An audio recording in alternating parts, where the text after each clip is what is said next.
Hola, good evening. We are going to start the next panel.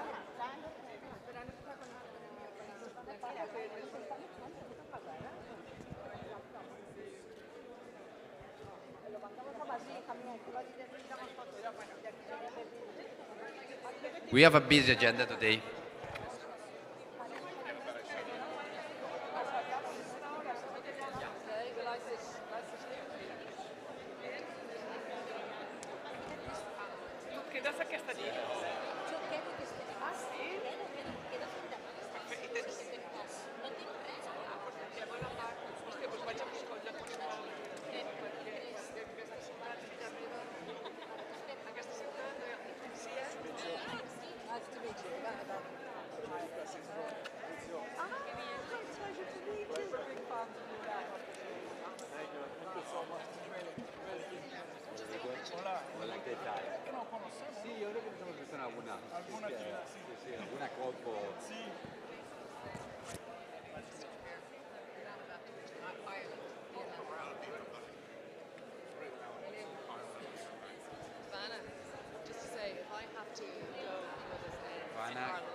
Hi, guys.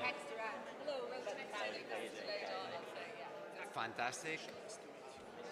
Federico. Croatia. You're from Croatia, no? Yeah, either of you. No, Croatia, no. SDP, Croatia.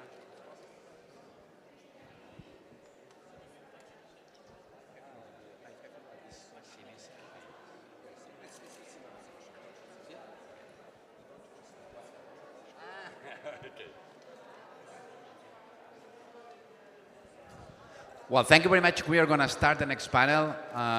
We have a busy schedule today, a busy agenda. We are happy to be here, especially in one of the main conversations that we are having during these days here in Barcelona, to talk about climate change and the green agenda. I see that Catatuto is arriving. Also, we are missing Cecilia Nicolini, who is the sixth panelist, but I'm sure that she will arrive. Here, we are going to talk about the green transition, the carbonization, and how the green agenda is interconnected with other agendas, the public health, sovereignty, security, the reduction of our dependencies in this great competence world that we are facing in terms of geopolitics. But not only that, how this is interconnected with our competitiveness and the future of our economy. And for that, we have a fantastic panelist. We have Catatuto, President of the Committee of the Regions here, Ivana Vacic, leader of Labour Ireland here, Gay Ryder, Under-Secretary General of United Nations. Thank you for being here with us. Federico Assis, Special Envoy for COP30. Cecilia Nicolini, member of the Parlasur, de Argentina, and former Secretary General of the State for Climate Change for Argentina. And finally, Sinisa Haidas, leader of the SDP Croatia. Thank you very much, all of you, for being here. The first question it will be for Catatuto. Catatuto is not only the president of the Committee of the Regions, also is deputy mayor of Budapest, and has an extensively acknowledged and experience working with cities and improving the reality of our cities and how cities are the front line of our fight against climate change. But especially not only cities, and I will want to talk about that, also water. and water resilience, and how your experience in Budapest, looking at the city of springs, what concrete solutions are needed to secure clean, affordable, and resilient water systems for future generations. Thank you very much, Javi, and thank you for inviting me. Not deputy mayor at the moment, it's quite complicated, Budapest, but I am the president of the European Committee of the Regions, which is more relevant maybe here. What is the Committee of the Regions? We are the voice of cities and regions in the European decision making, so we have mayors and presidents of regions, mayors from small towns and middle-sized cities and metropolitan areas, islands, mountain areas, all the different realities of Europe. And we bring our realities into the European decision making. We take home what we learned, we take home the European perspective. But what I want to stress here today, our role of local leaders and mayors for keeping the focus and attention on the long-term goals. Because today, this function, this role, and this responsibility of the local leaders is more important than ever. We see that the constant crisis mode is shifting attention and shifting resources from the long-term goals like climate change, adaptation, mitigation, biodiversity, water resilience, to the short-term problems. But still, who are the ones who keep going with the climate goals, energy goals, is the cities and regions. We have in Europe the 100 climate neutral city missions. We have 100 cities who say that they'll do their best. At least they will draw a path how to become climate neutral by 2030. And whatever crisis knocks at their doors, we are moving on with this mission. And you know, you also see, everybody who's involved in climate change, how you see this shift from the different priorities. Because today we see it, that attention and resources are shifting from the long-term mitigation goals, so reducing CO2, to the short-term energy crisis problems, to adaptation problems. And our role is to keep the balance and shifting away from biodiversity. We see all the competing priorities, and at the same time today in Europe we have a discussion on the future budget, on the future 7-year budget and the priorities, and on how do we keep and anchor attention, local resources, national resources, and European resources in helping the climate transition. So this is the role now, this is the discussion, and I'll stop here. Thank you very much. Thank you very much, Kata. My second question, it will be for Ivana.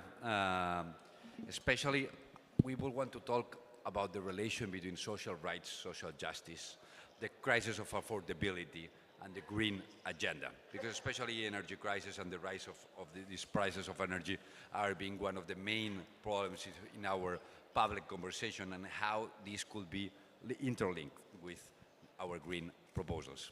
Well, gracias, Javi. Estoy muy feliz de estar aquí. Soy líder laborista en Irlanda, so I have un poquito español. So thank you very much for the invitation to speak. And I think this is a crucial issue, is the interconnectedness. So as we know, across Europe, and especially in Ireland, the housing crisis, the cost of living crisis are the biggest priorities for our communities. And as Kata says, that means that other issues, the green agenda, climate crisis, slip down the political agenda. And of course, the latest terrible global shock brought about by Trump and Netanyahu's illegal warmongering in Iran, that has created even worse instability, spiraling fuel prices and energy prices. And what we've seen is the far right trying to weaponize this in pushing their agenda against the green agenda, in pushing their agenda against climate action. So in Ireland, you may have seen last week, there were blockades on streets, there were protests across the country because people were genuinely angry and fearful and afraid because the cost of living and the cost of energy had got so high. In Ireland, we have the highest energy prices in Europe. Why? Because we never diversified. We are so reliant on fossil fuels. And so for the left, we have to learn from what the right are doing. They tried to weaponize the protests in Ireland. They said the answer here is stop migration, start drilling for oil. We have to say, with the same clarity, that we offer an alternative vision, that the issue here is twofold. And I think for the left, for the trade union movement, two clear messages in response to the global shock. One, stop Trump. Stand up to Trump as the Spanish government is doing so strongly. And secondly, make the case for the green transition we need, because that will bring about huge benefits in reducing energy costs, in bringing about energy security, in generating good jobs, as well as curbing climate emissions. So that's the challenge for the left. Thank you. Thank you very much. Now I'm going to ask to Guy Ryder, especially as Under Secretary General of the United Nations. You are leading the United Nations 8 initiative to reform the United Nations. And especially, I would want to talk about the reform of the United Nations and the crisis of multilateralism and how we can work together to rebuild multilateralism. Because without multilateralism, it will be impossible to tackle climate change as a global threat, as it is by its nature. Well, thanks very much. Thank you for including this aspect in this important discussion. Yes, the multilateral system faces the biggest crisis in its 80-year history. I think there's no doubt about that. I tend to characterize the challenges to multilateralism under three headings. The first is a reflection of the extraordinary geopolitical divisions that we see in the world today. It's very difficult to bring the member states that compose our Security Council to any type of serious consensus, and the use of the veto can easily prevent that around the most pressing issues of our time. So we've got the geopolitical divides. Secondly, and it's partly a consequence of that, we have an extraordinary financial crisis of multilateralism. If you sort of add up all of the resources of the United Nations, peacekeeping, humanitarian, development, we reckon that in a 2-year period, we're likely to see a 25% reduction in the resources available to us.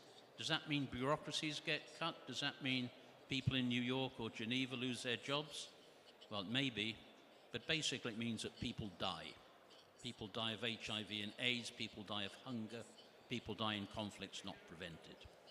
But I think there's a third, and this is where I'll come on to the climate piece, that there is a third dimension to this crisis, and it's a crisis of values. And I think the question that the world needs to put to itself is multilateralism, is international cooperation still, after 8 decades, the preferred option for dealing with the global issues before us, climate change being a great example?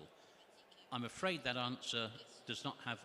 question does not have the automatic answer that I suspect people here would want it to have. I think there is a natural correspondence between those who subscribe to progressive politics and those who support multilateralism. They're sort of two sides of the same coin, because progressive politics is internationalists, and those who oppose multilateralism are running the my country first and exclusively agenda. So I see sort of two polar opposites at play here. Now, in respect of how does our reform process react to all of this? Look, the reform process, I have to be very honest with you, it's not reinventing the United Nations. You're not going to have a reform of the Security Council, an end to the veto, so we can all get on with work in a much more sensible way. But it is trying to improve the way that we operate, partly under the financial pressures I've mentioned, but partly because the apparatus of the UN does need to improve and to work better. Now, on climate change, and it's part of our reform process, we're looking at the entirety of our environmental apparatus, not just on climate change. Let's think of the triple planetary crisis. It's climate change, it's biodiversity, and it's pollution as well. And we're looking at how our different and distinct parts of the system work together on that. And as we look at climate change, and there's others better qualified than me to speak of that, you know, the challenges I've seen on climate change, and also when I was working more in the trade union movement, you know, when I joined the international trade union movement, I joined a movement that was opposed to the Kyoto Protocols because they saw a direct contradiction between jobs and incomes and action on climate. And maybe the issues weren't quite so pointed and imperative as they were. What's changed in the intervening period, I think, is that trade unionists and progressive politicians know that the future of employment lies in tackling climate change, not ignoring it or opposing climate action. And I think that's been an extraordinarily important, you would say an automatic, but it's not automatic, development of our thinking. But we're still stuck with some problems.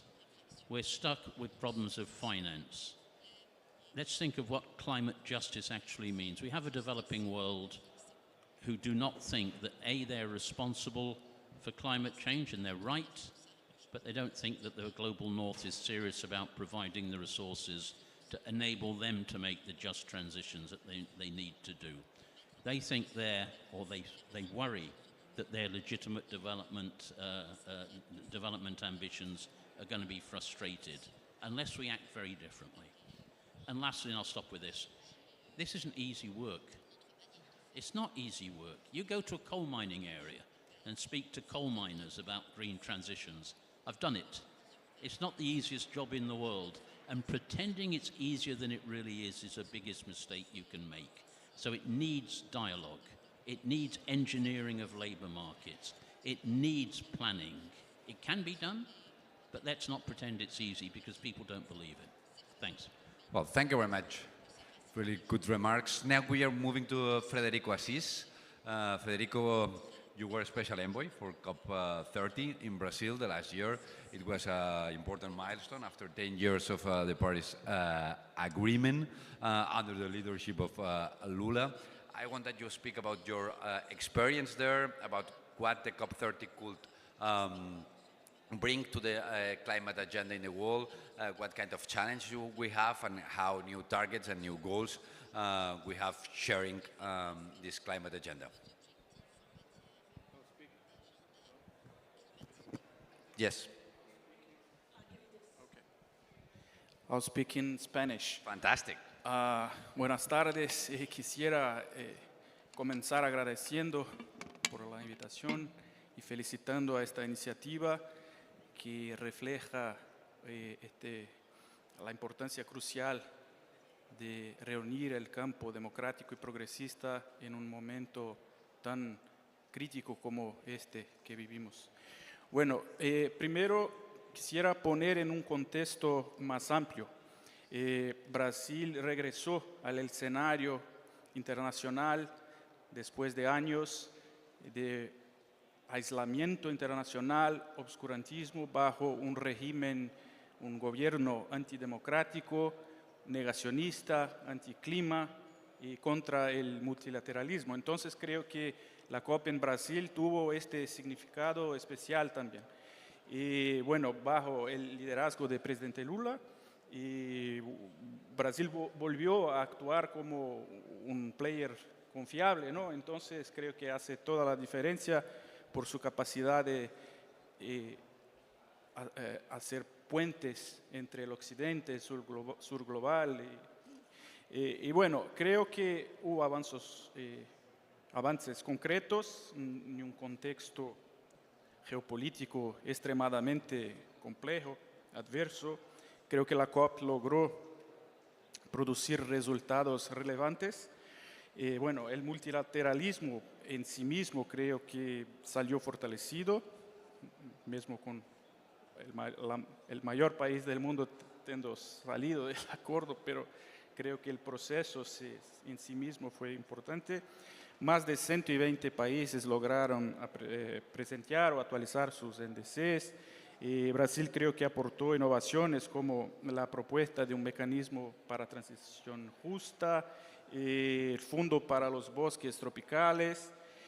Otro punto relevante fue la mención oficial en los documentos en relación a raza, género o incluso la desinformación, que es mi agenda particular, como forma de conectar la agenda climática a la vida real de las personas.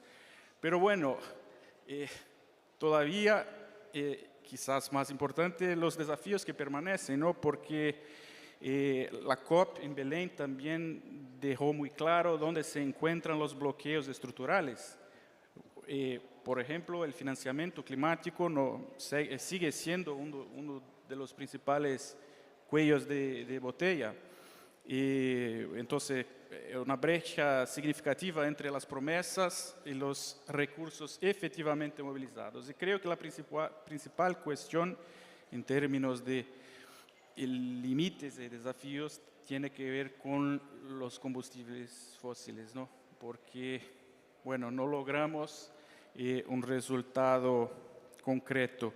Pero en cierto modo creo que Brasil colocó el problema en la mesa y va a trabajar ahora, independiente de lo que salió de Belén, con los 80 países que habían acordado en relación a eso.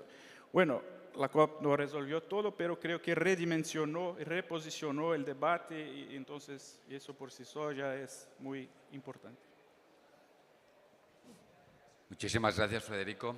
Ahora pasaríamos a Cecilia Nicolini, que especialmente yo creo que es de interés para todos nosotros que hables de dos cosas. Uno, de tu experiencia como secretaria de Estado para Clima en Argentina, con un programa muy ambicioso en términos de objetivos para el año 2030 y para la neutralidad climática en el año 2050, y de vuestro combate hoy con uno de los gobiernos que expresan mejor el negacionismo en el mundo, que es el gobierno de Milei, ¿no? Que siempre amenaza con salir del Acuerdo de París, que niega la ciencia una vez tras otra, y cómo vuestro combate también es una inspiración para el resto de todos nosotros. Muy bien, bueno, seguiste en español, Javi, y Federico, mi amigo brasileño, habló en español, así que lo voy a hacer en español y no en inglés. Gracias por la invitación. Es un momento complicado para hablar de cambio climático y de ambiente en Argentina, como se imaginarán, porque aparentemente ya no hay más cambio climático en Argentina, ya no existe, todo está maravilloso y el mercado se puede hacer cargo de todo. Y efectivamente, obviamente eso no es así, todo lo contrario, sino que vemos algo que no solamente, como ya las discusiones las venimos dando, la cuestión de tener una política climática es una cuestión meramente ambiental, sino que tiene que ser una política de desarrollo. Y me parece que ahí está la clave de la cuestión, sobre todo en nuestros países de América Latina, nuestros países en desarrollo, que la política climática atraviese absolutamente todos los sectores de la política pública y del gobierno en un país. Este fue el objetivo que nosotros, cuando a mí me tocó estar en el lugar y con Javi discutimos bastante, poder hacer una política climática que atravesara absolutamente todos los sectores del gobierno, porque hay que pensar una política de transporte, una política de vivienda, del acceso a la energía, de la manera también que producimos y exportamos alimentos. O sea, tiene que realmente, como primera lección, creo yo, no puede existir una política climática o la acción climática si no está atravesada en absolutamente todos los sectores de gobierno y todos los sectores productivos principalmente, que crean empleos, que crean desarrollos de un país. La segunda cuestión también, que no podemos tener una política climática que sea a largo plazo si no es legítima, es decir, si no construimos consensos y licencia social con la sociedad. No puede ser una política elitista o que esté desconectada realmente de los problemas que le pasa a la gente. En América Latina el cambio climático tiene rostro de pobreza. No es solamente personas que están tuiteando cosas que les preocupan del ambiente, sino personas que viven al lado de los basurales con las mayores emisiones de metano, personas que no tienen acceso a agua potable, que no pueden acceder a alimentos de calidad, que no tienen acceso a energía, que es un gran problema todavía en la región. Entonces tiene que realmente estar legitimada y estar construida y desarrollada con la sociedad civil. En tercer lugar, Y es algo también que mencionábamos, estas diferencias entre el sur global y el norte global. La agenda de adaptación no es una agenda de futuro, la agenda de adaptación es una agenda que hay que resolver ya, porque el riesgo no es algo que va a venir en el futuro, el riesgo en la economía y en la manera que nos vamos a desarrollar y poder exportar y poder así crecer está totalmente afectado por las variables climáticas que estamos viendo como sequías, inundaciones, falta de acceso a la energía. Y qué decirles ahora de la guerra también, que es uno de los sectores de defensa que más contribuye también al tema de emisiones, ¿no es cierto? Y que además nos quita, y ustedes lo saben bien aquí en Europa, muchísimo seguramente presupuesto para algo tan importante como es la política climática, que además Europa ha sido de alguna manera el líder o pionero en invertir. Hay un informe que sacó el BID el año pasado que me preocupa muchísimo, en donde dice que los países en desarrollo están invirtiendo hasta 3 veces más de presupuesto en sus países que los países desarrollados, que son quienes se habían comprometido para financiar. Casi hasta 10 puntos del PBI están invirtiendo para hacer frente a estas inundaciones, como vivió Río Grande do Sur o como vivió Argentina en Bahía Blanca, para poder responder a esa emergencia. Entonces, la agenda de adaptación tiene que ser una agenda de actualidad y también tenemos justamente que todo el sistema financiero internacional, los organismos internacionales y los bancos multilaterales poder invertir en eso. Y para terminar y dar paso al siguiente, también para mí la gran oportunidad es pensar que la transición justamente puede ser quizás la última gran oportunidad de desarrollo que tenemos en nuestros países para hacer las cosas bien, para hacer realmente un plan de desarrollo que sea igualitario, que traiga bienestar y que obviamente pueda pensar en la sostenibilidad como un factor de desarrollo prioritario a la hora de planificar nuestras políticas. Thank you very much, Sorry for the Cecilia. Spanish. Now I'm going to ask Sinisa Haidas also as a leader of a party that you have to build like a program for your country.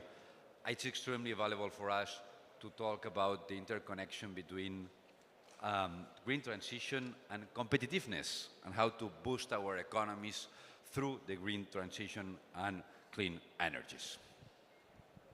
First of all, thank you for inviting me on this panel. And this panel takes actually in the context where the climate policy is increasingly shaped by external pressures. That means geopolitical instability. Yes, and of course the answer is Donald Trump. Also, and energy price or gas volatility, also the answer is Donald Trump. But what actually I think that the traditional framing of climate policy as primarily on environment agenda is no longer sufficient. That for this panel I will put 4-dimensional issue. First is competitiveness and economy. That means investments, job, and how to have a chance and opportunity for the small and medium business, and of course for industrial opportunities. The second is energy security. That means how to create resilience of the systems and how to reduce dependence on imports. The third is social stability. That means affordability. And 10-15 years ago, I was also county prefect. And how to actually create inclusion for local and regional development, and how to create the inclusion for the ordinary people. Why I mentioned that? If people see only rising bills with no tangible benefits, resistance will not be marginal, it will be structural. And for me, if we see in some scientific literature, they mentioned 3-dimensional issue: social, economic, and environment. For this panel, I'll put the fourth. For me, is that how to build delivery system. That's crucial thing for me. Why? Across Europe, there is no shortage of targets, aims, political commitments. Each year we create something new target, new aim, new political comments. But there is persistent gap between ambition and implementation. And for me, if we're building the quality of delivering system for just ordinary people, for the local communities, that's the better than we setting a new target. Thanks. Thank you very much. I think it was a fantastic first round. We had different voices coming from Europe, coming from leaders of national parties, coming from the European institutions, coming from the multilateralists, coming from the Global South, Argentina and Brazil. And now I will not do a question for everybody again, and then we will do a last round for everybody to have the last message of hope and especially a call for action, because I think this space, Barcelona, during today and tomorrow especially, is a big call for action for the progressives to deliver, to have a transformative agenda, to have a completely coordinated agenda in this term, and also on the green agenda. Kata, your turn. Yes, so whatever happens, how many crises hit our continents, which drives centralization, always remember that every time you centralize your attention, your resources, you need also to decentralize, because local leaders are very big reserves of democracy, of attention, and keeping the local long-term goals rolling. So invest in local leaders, invest in local democracies, because we are your backup systems, the resilient system of society. Thank you very much, Kata. Now, Ivana, your last message. My last message, two things, Javi. First, I think we can learn from Spain. You've had a renewables revolution here. I know 2/3 of your electricity is now generated by renewables. Okay, we don't all have your sunshine. I speak from a very rainy island, but we could be the leaders on wind power and offshore wind in the same way that you have been leaders on solar and on renewables. So we need to get that message out. And I just want to say the second thing, again learning from Spain, is how you sell the message. And I think it's been a great panel. Cecilia, I love what you say about horizontal climate policy. Climate is a class issue, and we have to be really clear as Reds that we're green Reds, that we believe in the just transition, and we believe in it because it's morally right to curb emissions for future generations, but it's also got huge economic benefits. The just transition that can be hard to sell is easier to sell if we are very clear about the benefits it brings on energy security, on decent jobs, and on lower energy costs. And I think those are the key messages I'll be bringing away, and I know all of us will be seeking to sell in this global progressive revolution that we're bringing. Fantastic. Now it's the turn for Guy, that you will talk how we maintain our hope in the multilateral structures to use it to push in our green agenda. Well, I think the first thing to say about multilateralism, it continues even if some big players leave the room. It's got to go ahead. And on climate change and elsewhere, we push ahead. Agreeing with what's been said by this panel, just a couple of other thoughts. One is, I think we have some work to do to recover the narrative of scientific truth about climate change. You know, there is so much disinformation and misinformation, and people are swallowing it too much. You know, that this is a hoax, it's climate ideology. It's a phraseology we hear in New York. We have climate ideology and gender ideology these days, apparently. We've got to recover that. Don't take it for granted that everybody gets it. Secondly, and I like the phrase, you know, climate policy has at the same time to be development policy and social policy. You know, the phrase we always used was, don't ask colleagues to worry about the end of the world if they can't get to the end of the month. We've got to reconcile people's jobs and incomes precisely through the engineering of genuine green transition processes, which require local participation and inclusion.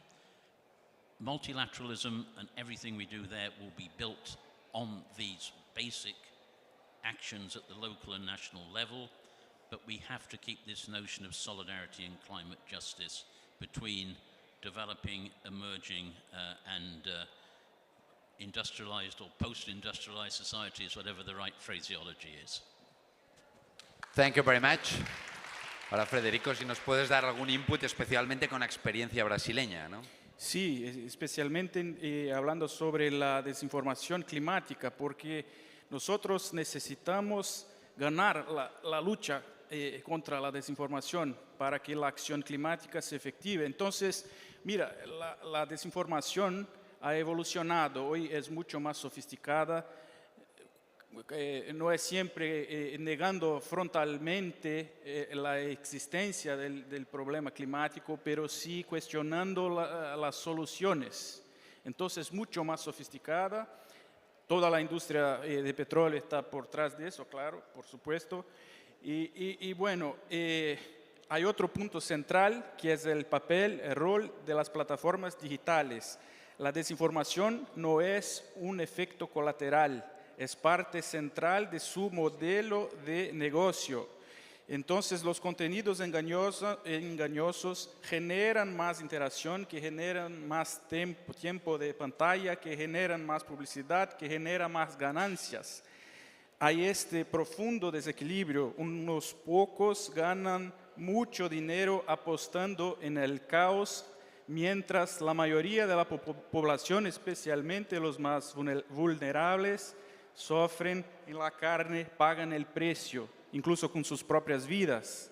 Entonces, face a ese desafío que tenemos que trabajar en dos frentes, en una clave positiva, o sea, promover información confiable. Eso implica fortalecer el periodismo profesional, invertir en comunicación estratégica, acercar la agenda climática de la vida real de las personas, porque también nosotros hablamos con nosotros mismos todo el tiempo, ¿no? Entonces, traducir los mensajes, alfabetización mediática, no basta reaccionar a la mentira, es necesario ocupar el espacio público con información de calidad. El segundo frente, enfrentar a la desinformación de forma estructural, no apenas con verificación de hechos, que es importante pero insuficiente. Necesitamos de reformas, regulación inteligente y responsable de las plataformas sociales, mayor transparencia sobre algoritmos y sobre financiamiento.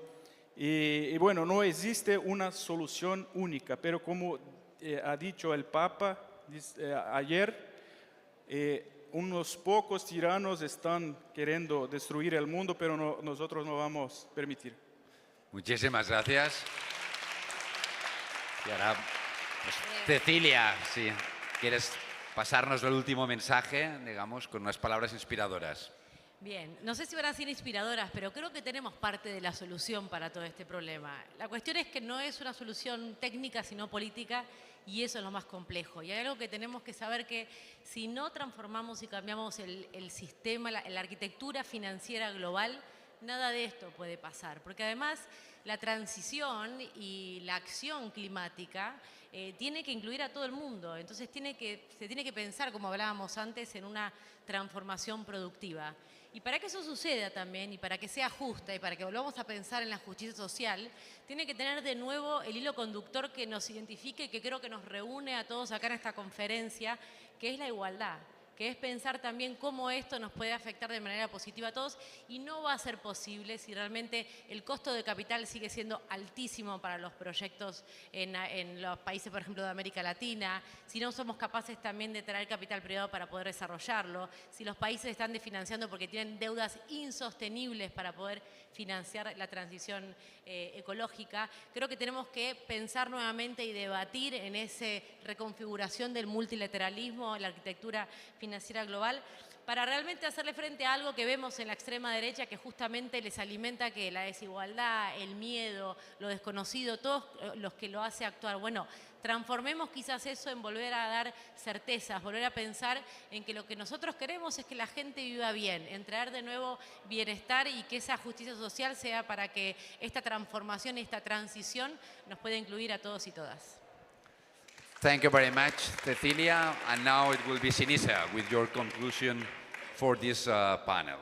My conclusion is very simple, that transition is not question of ambition. The transition is actually a question of execution. What does it mean?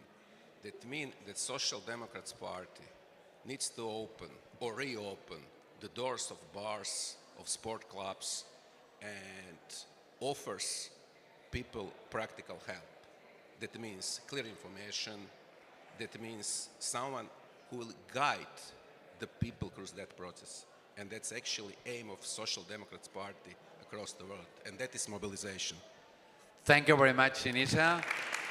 It was a fantastic panel with great contributions, ideas, and I think all sure we will keep pushing to have the green agenda on the top of our priorities, because this is our answer to the future for our economy, our planet, and the future for our new generations. Thank you very much.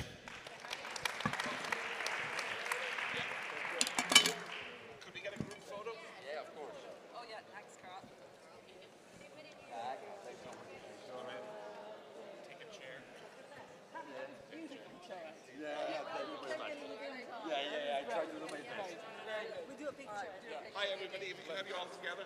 Yeah.